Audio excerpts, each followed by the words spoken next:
पहला सवाल आपसे है अनिल मिश्रा जी। बिहार के अंदर हर बार चुनाव कुछ अलग ढंग से, अलग तरीके से होता है, यानी नेताओं का अलग अलग अंदाज हमने देखा है, मुद्दों पर भी देखा है, सभाओं में देखा है, लेकिन इस बार तो हर फेज में नया रंग दिख रहा है। पहले फेज में अगर पाकिस्तान था, पुलवामा था, स्ट्राइक था, उत्तर प्रदेश की व्यवस्था, कानून व्यवस्था थी, थोड़ा जंगल राज था, लेकिन दूसरे चरण में तो डबल युवराज, जंगल राज, इतिहास, विकास, इतनी सारी चीजें सामने आ गई हैं जो थोड़ा सोचने पर मजबूर कर रही हैं कि बिहार के लोगों के मन को भांपना इस बार तमाम पार्टियों के लिए, इस समय जो सत्ताधारी पार्टी है उसके लिए भी बहुत मुश्किल होने वाला है।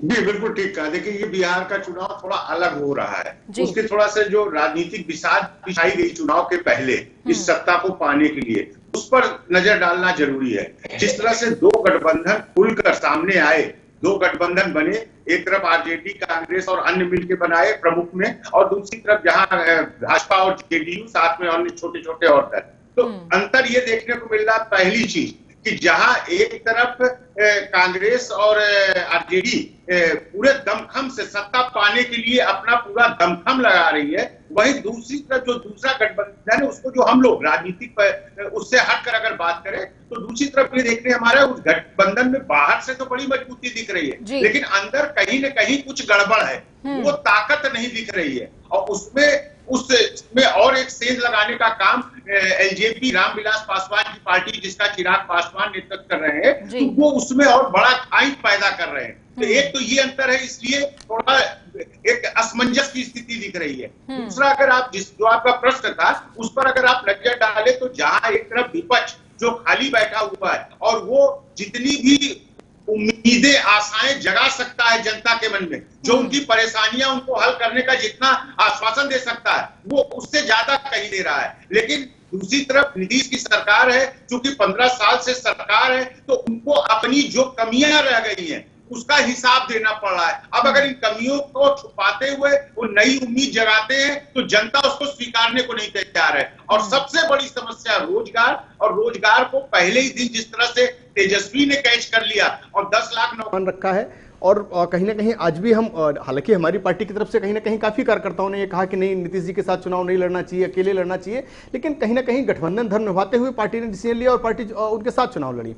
दूसरी चीज देखिए, आपने सही कहा कि नीतीश जी के 15 साल का क्यों, पिछले 2 साल का कंपेरिजन क्यों नहीं, लेकिन आपको यह भी देखना पड़ेगा कि विकल्प आपके पास क्या है। क्या वो विकल्प जो इसके पहले 15 साल सरकार में रहा, उन्हीं के पुत्र आज सत्ता की तरफ कहीं ना कहीं अपने आप को दावेदार बता रहे हैं, तो आप उस विकल्प को चुनेंगे जिनके पिताजी एक जंगल राज छोड़ के गए थे, या उस विकल्प को चुनेंगे जो कम से कम 15 साल से आपको एक अच्छा शासन दे रहा है और खुद वहां की जनता ने सुशासन बाबू के तौर पर उन्हें नवाजा है। तो कहीं ना कहीं मुझे लगता है कि नीतीश जी का पलड़ा बहुत भारी है। एक अच्छे सादगी भरे शासन में उन्होंने विकास को, बिहार को बहुत कुछ दिया है और आज भी देने के लिए बहुत कुछ है। अगले राउंड में और भी सवाल आपसे लेंगे, लेकिन खुर्शीद आलम सिद्दीकी जी, आप इस बात से कितने सहमत हैं कि लालू प्रसाद यादव को आप जितना मर्जी चुनावों से बाहर रखिए, पोस्टर से बाहर रखिए, तेजस्वी से दूर रखिए, कांग्रेस की जुबान से दूर रखिए, लोगों के जहन में तो रहेंगे, क्योंकि अब जंगल राज की फिर से चर्चा हो रही है कि पहले अगर जंगल राज को देखें 15 साल के, तो अगले 15 साल में कानून व्यवस्था उससे कुछ अच्छी ही रही है, विकास कुछ तो उससे अच्छा ही हुआ होगा, जो 15 साल तक नीतीश कुमार को लोग वोट करते रहे। ऐसा है कि जो आप जिसको जंगल राज करते हैं, अगर वो जंगल राज है तो महाजंगल राज है। इस जंगल राज में जो अभी चल रहा है नीतीश जी का 15 साल से, यह जंगल राज में कोई आदमी सुरक्षित नहीं है। इनके विधायक लोग जो क्राइम करते हैं, इनके एमएलसी क्राइम करते हैं और इनके लोग क्राइम करते हैं, और अगर वो जंगल राज है तो महाजंगल राज है। और हमारे तेजस्वी जी ने, हमारे नेता तय किए हैं कि हमारी सरकार आएगी, हम 10 लाख लोगों को नौकरी देंगे। आज जब से नौकरी का नाम ही बीजेपी के लोग सुने हैं या जदयू के लोग सुने हैं, ये लोग परेशान हो गए। यह लोग कह रहे हैं कि हम 19 लाख वो रोजगार देंगे, तो यह रोजगार देंगे, पकौड़ा बेचने का रोजगार देंगे। आज जो बिहार में होम डिलीवरी चल रही है, दारू का रोजगार चल रहा है, वो रोजगार देंगे या सब्जी बेचने का रोजगार देंगे? क्या देंगे बताएं? हम तो रोजगार देंगे। हमारे रेजिम में बहाली हुआ था, इनके रेजिम में कॉन्ट्रैक्ट लेबर को बहाली हो रहा है। खुर्शीद आलम जी बताइए, जो बहाली हुआ है। खुर्शीद आलम जी, कुछ पैसा तो आप रोजगार में देंगे, सरकारी नौकरियां लगेंगी, कुछ पैसा आप बच्चों को ट्यूशन तक लेकर जाएंगे, परीक्षा केंद्रों तक लेकर जाएंगे, वहां लगेगा। फिर आपने फिर कांग्रेस ने भी कहा कि हमें न्याय योजना के तहत बेरोजगारी भत्ता देना है, किसानों का कर्जा माफ करना है, बिजली पानी पर भी ध्यान देना है। और कोरोना काल में आपको हालत पता है कि सेंटर से स्टेट को क्या मदद मिल रही है, कैसे कैसे लोन उठाना पड़ने की सिचुएशन आ गई है। आप लोगों को नहीं लगता कि आप लोगों ने कैलकुलेशन के बिना कुछ ऐसी चीजें अनाउंस कर दी है जिस पर भरोसा करना मुश्किल है? नहीं, भरोसा करना पड़ेगा, कम से कम हमको देखना पड़ेगा। हम लोग बोल दिया गया है कि जो जरूरत पड़ेगा, जो एमएलए एमएलसी लोग हैं इनके पे भी कटौती होगा, बेरोजगार हम देंगे। और लोगों को जो वादा किए हैं कि नौकरी में जो लोग आएंगे फॉर्म भरेंगे और पैसा जो 500 रुपया लगता था वो भी नहीं लेंगे, उनका किराया भी नहीं लेंगे। और उसका उपाय हम लोग कर रहे हैं, पहले सरकार आने दीजिए, इनको बोलने का मौका नहीं मिलेगा। और सारे लोग अरुण त्रिपाठी जी, आप भी जरा इसी बात पर जवाब दीजिए कि आप लोगों ने जितना बड़ा सपना दिखाया लोगों को, बेरोजगारी भत्ते का, सरकारी नौकरी का, परीक्षा केंद्र तक छोड़कर आएंगे, यहाँ तक कि आपने कहा कि हम घर बैठे आपको जब तक रोजगार नहीं है बेरोजगारी भत्ता देंगे, बिजली पानी हर चीज की चिंता हम करेंगे, कर्ज का भी ध्यान रखेंगे। ये बताइए, ये तमाम पैसों का सवाल तो एक तरफ है, लेकिन क्या ऐसे विकास हो सकता है? इसे आप विकास से जोड़ेंगे कि हम किसी को अगर कोई फ्री सर्विस दे रहे हैं जिसका चार्ज है और वो चार्ज कहीं ना कहीं से भरा जाएगा, क्या ये विकास का पैमाना हो सकता है? क्योंकि आप तो कई राज्यों में ये वादे कर चुके हैं। देखिए प्रियंका जी, मैं एक चीज आपको स्पष्ट कर दूं कि अभी क्या है, आपने एक बात बोला कि आपने बड़े बड़े सपने दिखा रहे हैं। महागठबंधन में 2 पार्टियां हैं और अन्य छोटे दल भी हैं।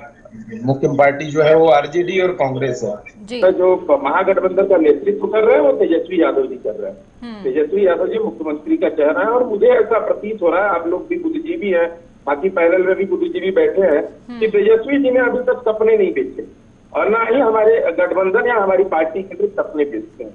सपने बेचना उनका काम है जिन्होंने 15 लाख का वादा किया था। सपने बेचना उनका काम है जिन्होंने ताली बजवाई थी कि 21 दिन में कोरोना भागेगा।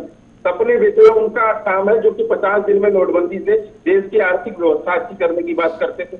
हम तो हकीकत बात कर रहे हैं, हम तो सरकार को आईना दिखा रहे हैं कि आपने ये नहीं किया और हम ये करके दिखाएंगे। हम हकीकत वाली बात कर रहे हैं, हम सपने नहीं दिखा रहे हैं। रही बात आप विकास की कर रही है, देखिए जब हमने देवल से आदरणीय राहुल गांधी जी ने, आपको याद होगा कि कोरोना काल में भी प्रधानमंत्री जी को पत्र लिख करके कहा था कि आप अगर एक फिक्स इनकम यहाँ देशवासियों को आप देते हैं, आपने 20 लाख करोड़ रुपए दिए, लेकिन आपने एक 8,000 या 10,000 रुपए उनके पॉकेट में नहीं डाले। अगर वो आप डालते तो इकोनॉमी की साइकिल चल पड़ती। तो आज जो आर्थिक मंदी से देश गुजर रहा है वो उसका कभी भी संभावना ही नहीं थी कि आर्थिक मंदी से गुजरता। लेकिन प्रधानमंत्री जी चूंकि भाई वो किसी की बात सुनते नहीं है, वो इतलाशाही करते हैं, अपने मन की काम करते हैं। अच्छा अरुण त्रिपाठी जी, एक चीज बताइए, छोटी सी बात, आप लोगों ने जो बिहार सरकार में बिहार चुनाव के लिए जो कैंपेन किया है वो स्टेट के फंड के लेवल पर ही किया है कि हम नौकरियां देंगे, हम बिजली फ्री दे, पानी फ्री दे या आधा बिल ले या जो भी करेंगे हम अपने पैसे से करेंगे। अगर इतना बजट है स्टेट गवर्नमेंट का तो क्यों नहीं आप लोगों ने उन गरीब लोगों के खातों में पैसा दिया जहां जहां पर आपकी सरकारें हैं? अपनी सरकार में कोई एग्जाम्पल आपने सेट किया?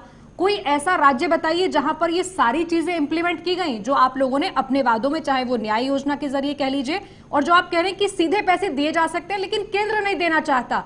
अगर स्टेट के पास 10 लाख सरकारी नौकरी देने लायक पैसा है, अगर स्टेट के पास न्याय योजना बेरोजगारी भत्ता देने के लिए पैसा है, बच्चों को एग्जामिनेशन सेंटर छोड़ने का पैसा है, उनका कर्जा माफ करने का पैसा है, बिजली का बिल देने का पैसा है, तो अभी जहां पर स्टेट में आपकी सरकारें हैं, आपने कितने लोगों के खाते में सीधा पैसा भेजा?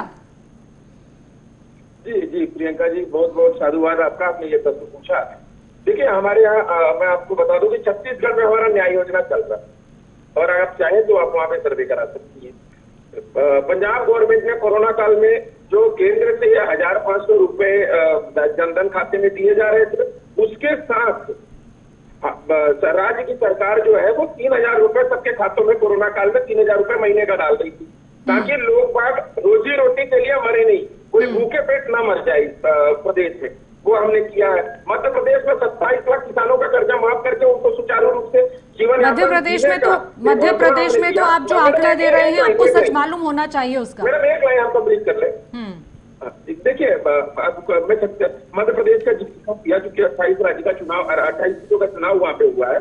देखिए मध्य प्रदेश में स्थिति क्या है, या किसी भी राज्य में जब किसान लोन लेता है तो किसान उस लोन से बैठ करके खाता नहीं है, वो खेती भी करता है और साथ में अपने बच्चे के एजुकेशन के लिए भी वो लोन जो है वो पैसा यूज करता है। बच्चा जब पढ़ लिख लेता है और वो रोजगार नहीं करता है, वो नौकरी नहीं करता है, तो उसको लोन भरना भारी पड़ जाता है। अगर वही बेटा नौकरी करने लगता है तो लोन भरना भारी नहीं पड़ेगा, जिसकी वजह से आत्महत्या की स्थिति हो जाती है किसानों की। ये समझने वाली बात है, सरकार इसको नहीं समझ रही है। ठीक है अरुण त्रिपाठी जी, बिहार में बता रहे हैं। ठीक है, एक नई चीज है जो आज के इस दौर में दिखी है और थोड़ा सा हैरान भी करती है। आज दरअसल ये कहा गया है ईवीएम को लेकर कांग्रेस की तरफ से कि इसमें जब इतना डाउट रहता है तो न जाने क्यों इसका इस्तेमाल किया जाता है। ऐसा हमने तब देखा है जब कहीं पर आपका कॉन्फिडेंस कम पड़ता है या आपको लगता है कि ये दरअसल हाथ से निकल रहा चुनाव है। यहां कहकर क्या ये तेजस्वी के उस माहौल पर एक कहीं खतरे की घंटी तो नहीं है जो अभी तक चल रहा था लोगों के बीच में? नहीं, देखिए चूंकि ईवीएम को लेकर प्रॉब्लम 2014 के चुनाव के बाद से ही शुरू हो गया था, और अगर आप ध्यान दें तो जब जब चुनाव हुआ किसी स्टेट में हो या जब सेंट्रल का हुआ तो ये मुद्दा जरूर उठा है। अब कांग्रेस के लिए या विपक्ष जो मोदी जी के अगेंस्ट है, क्योंकि जांच के बाद 2014 के बाद से लगातार हर जगह लगभग मोदी जी की सरकार रही है, तो ईवीएम का विरोध करना विपक्ष का कहीं न कहीं एक पैशन बन गया है और ये एक सेफ गार्ड है, एक सेफ पैसेज लेके चलता है सारा विपक्ष। अनिल जी, अभी एक वोटर वोट डालने जा रहा है और उसको पता चले कि ये दरअसल कांग्रेस के मन में ईवीएम को लेकर कुछ समझ नहीं आ रहा है कि ईवीएम में क्या चल रहा है। उस वोटर के मन में क्या संदेह होगा, क्या चीजें आएंगी कि क्या पार्टी के अंदर कुछ ऐसा है, या ईवीएम पर अगर इनके पास कोई ऐसी जानकारी है तो क्यों नहीं उसको दर्ज कराते, क्यों नहीं जाकर इसकी कंप्लेंट करते?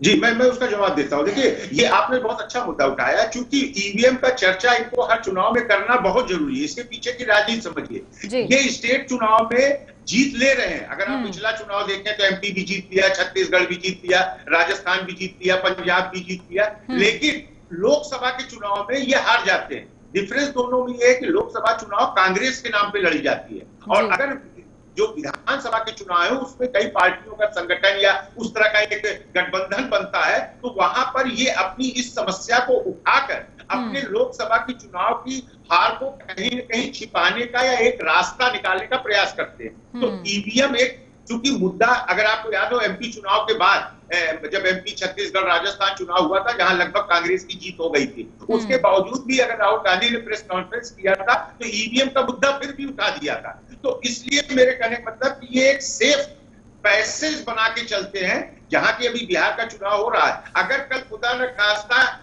कांग्रेस और आरजेडी गठबंधन किसी कारण से पिछड़ती है तो उनके पास एक रास्ता बचा रहेगा कि माहौल हमारे अनुकूल था, जनता ने हमें वोट दिया, लेकिन जिस चीज की शंका या जिस चीज पर हम शिकायत पहले दिन से कर रहे हैं वही शिकायत यहाँ देखने को मिल रही है। तो इस चीज को राजनीतिक पहलुओं में एक समीकरण बैठाते हुए कांग्रेस अपने दूरदर्शी जिसको कहते हैं कि अगले चुनाव को भी जो लोकसभा चुनाव है उसकी रूपरेखा बनाए रखना चाहता है। और दूसरा, अगर आपकी इजाजत हो तो मैं 2 मिनट में बिहार की राजनीति पर, क्योंकि आपके प्रश्न में बता देना चाहता हूं। साथ में ये भी बताइएगा कि बिहार बहुत सारी चीजों में फिसड्डी है, उनकी बातें क्यों नहीं कर पाते? ना तेजस्वी की जुबान से निकलता है वो फिसड्डीपन कि आप क्या करेंगे बिहार के लिए, और ना मौजूदा सरकार ही बता पाती है कि आप 15 साल में बिहार को लेकर कहां गए। जितना काम हुआ आपने 1 से 2 मिनिस्ट्री को उठाया और वही अपना रिपोर्ट कार्ड बना दिया। जी, मैं वही बताना चाह रहा। देखिए, ये तो बहुत शॉर्ट में बताता हूं, क्योंकि नीतीश जी का विरोध इस बार ज्यादा इसलिए देखने को मिल रहा है, उनके पक्ष में माहौल इसलिए नहीं देखने को मिल रहा कि नीतीश जी की पूरी राजनीति अगर आप ध्यान दें तो लालू जी के साथ में ही रही है, जिसको आज ये जंगल राज, गुंडा राज या जो आरोप प्रत्यारोप होता है और सबसे ज्यादा आरोप लालू के ऊपर लगता है, तो अगर आप ध्यान दें तो ये उन्हीं के साथ ही है, एक ही गुरु के शिष्य है। और कब ये कितनी बड़ाई करते थे, अगर आपको याद हो, लालू और ये नीतीश एक दूसरे का, स्पेशली ये चुनाव जो ये 5 साल की सरकार रही है, तो नीतीश जी भूल जा रहे हैं कि वो उसी लालू के साथ चुनाव लड़े थे तब इस बहुमत पे आए थे। लालू की पार्टी नीतीश से ज्यादा सीटें पाई थी, फिर भी नीतीश को मुख्यमंत्री बनाया गया था। एक तो ये चीज है जो वहां की जनता नहीं स्वीकार पा रही कि आपने आधी सरकार में लालू का या कांग्रेस का साथ छोड़ के आपने मोदी जी का साथ ले लिया। दूसरा, मैं आपको बताता हूँ, जो मोदी जी भी बोल रहे हैं या नीतीश अपने को सुशासन बाबू बोलते हैं, अगर आप ध्यान दें पिछले 2 साल में बिहार में जितना करप्शन देखने को मिला उसका सीधा उदाहरण मैं देता हूं। एक नहीं, दो नहीं, अगर आप उंगली पर गिनने लगे तो 8-10 पुल, ब्रिज जिसे कहते हैं, वो बनते बनते कोई बनने के बीच में गिर गया, कोई उद्घाटन के दिन गिर गया। इससे बड़ा उदाहरण देखने को नहीं मिलता था। इसके मतलब करप्शन वहां चरम पर है और उसके अगेंस्ट कोई कार्रवाई नहीं, केवल समिति बना के जांच आयोग बैठा देना। और अगर आपको मुजफ्फरपुर कांड याद हो, उसके बाद लगातार कई ऐसी आपराधिक घटनाएं हुई कि जो सुशासन का एक परिचय दिया जा रहा था वो कहीं देखने को नहीं मिला। और उससे बड़ी राजनीति में आपको बता दूं, चूंकि जंगल राज कहना या गुंडा राज कहना, ये बातें उठी थी जो बिहार का उच्च वर्ग है, चाहे उसे आप आर्थिक रूप से देख लें, चाहे आप जाति वर्ग में देख लें।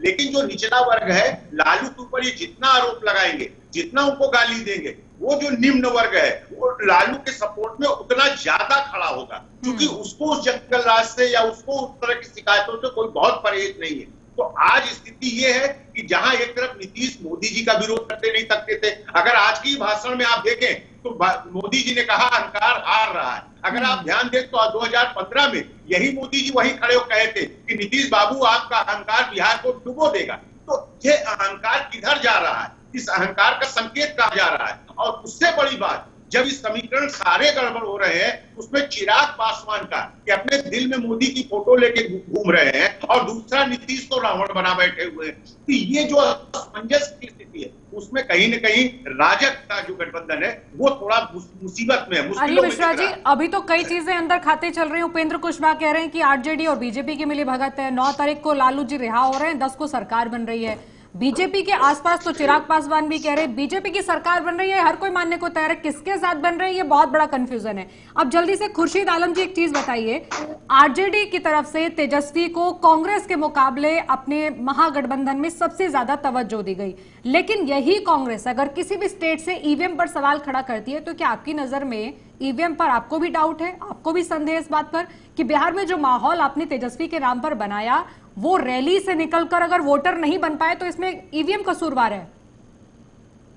नहीं, देखिए, ईवीएम पर तो शक पूरे हिंदुस्तान वासियों को है कि सारे लोग का एतराज है कि जैसे पहले चुनाव होता था बैलेट पेपर पर होना चाहिए, और जहां ईवीएम चालू हुआ था बहुत पहले, जहां से पैदा हुआ था वहां ईवीएम को बंद कर दिया गया, मगर हिंदुस्तान में इसको चालू किया गया है।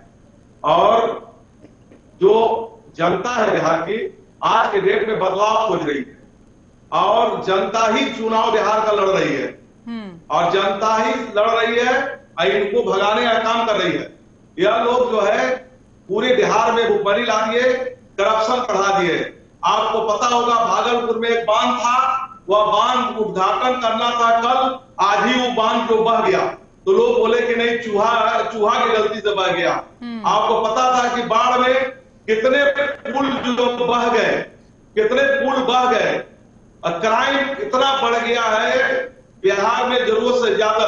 अफसरशाही यह है कि पूरे थाना के जो स्टाफ है ये अपने अपने क्षेत्रों में दारू बेचवा रहे हैं, और दारू बिहार में होम डिलीवरी मिल रहा है। और यहाँ पर लोग कह रहे हैं कि हम दारू बंद कर चुके हैं, मगर दारू आप पटना में पूछ लीजिए किसी से भी कि फोन करेगा उसको दारू मिल जाएगा।